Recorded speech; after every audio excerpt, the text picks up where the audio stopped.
Hey guys, what's going on? Welcome along to Arsenal Fan TV, and in this video I'm going to be introducing a new series to the channel in which I give the Arsenal players a rating out of 10 in our most recent fixture. And obviously this is a highly debatable, opinionated and controversial topic, so I want to all get involved in the comments box below by giving our players a rating out of 10, and we're going to be kicking it off with our disappointing 3-3 draw against Anderlecht at the Emirates Stadium. So starting in goal was Wojciech Szczesny. It was a fairly assertive performance from him, and I'm going to give him a 7 out of 10 rating. He stayed professional at all times. It has to be said that maybe the goals he conceded wouldn't have occurred if he had a better back four in front of him. One of the goals being offside, another being a penalty, and the third one was just an awful piece of defending by Per Mertesacker. At right back, Callum Chambers, it still amazes me that this guy is only 19 years old, yet is putting in such confidence boosting performances. I'm also going to give him a 7 out of 10 rating for this one. He looked a bit exposed when Santi Cazorla moved over to that right hand side, and he didn't really have any pace in order to cover him, but nonetheless it was a fairly assured performance from him.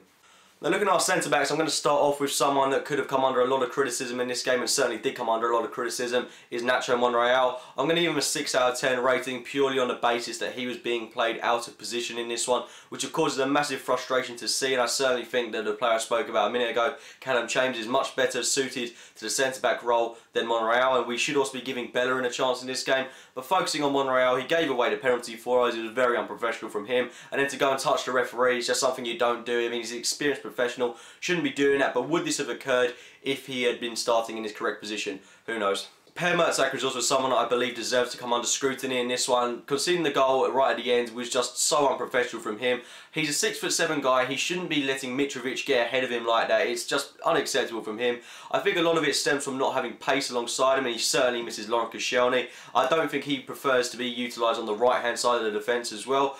He just looks so lost at times, but I thought he made some fairly assertive tackles and is worthy of a 6 out of 10 rating at least. At left back, Kieran Gibbs, yet again another classy performance from him. Going to give him a 7 out of 10 rating. He has every right to say that he deserves to be England's first choice left back. He looks so good going forward. At times he looks like a left winger because he's just so powerful, bombing down that left hand flank. And he's also good at all the defensive stuff as well, so it's great to see that from him. And it's great to see he's finally starting to get over his injuries at last.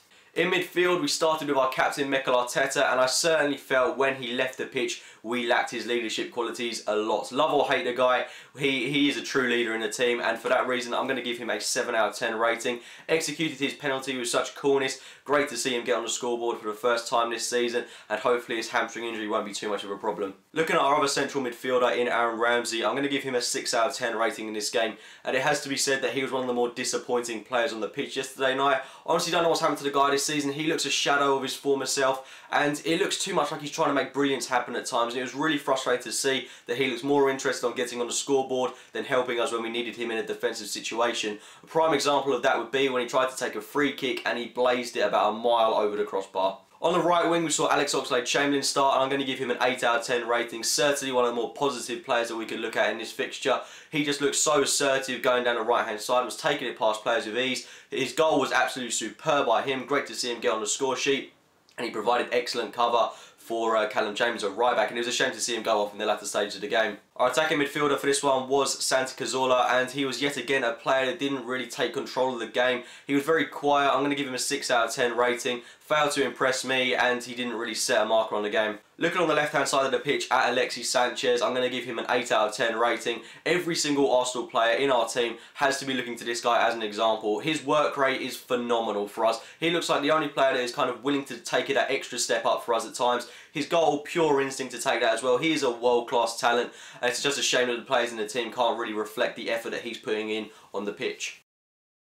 Up top, Danny Welbeck, going to give him a 7 out of 10 rating. Again, unlucky to score in this one, but I'm confident he's going to get into goal scoring form at some point, but his general contribution to the team was spot on. Looking at the substitutes we brought on, Matthew Flamini coming on for Mikel Arteta. I'm going to give him a 5 out of 10 rating for this one. He just looks reckless, he looks past his sell-by date, and honestly, he's looking like a bit of deadwood now. I don't really know how much longer we can persist with Matthew Flamini in the squad while he's continuing to put in consistent poor performances. Looking at the final two substitutions we made in Lucas Podolski and Tomasz Rosicky, I'm going to give them both a 4 out of 10 in this one. I think that they really didn't have enough time to make an impact on the game, but Podolski certainly had a good chance to get us back in front with an effort that he blazed yards wide. And Rosicky at times looked so complacent in this one. There was a moment where he tried to do a little bit of skill to take it past the player when all he had to do was pass it, and it led to an Anderlecht counter-attack. And from a player of his experience, you really wouldn't be expecting that.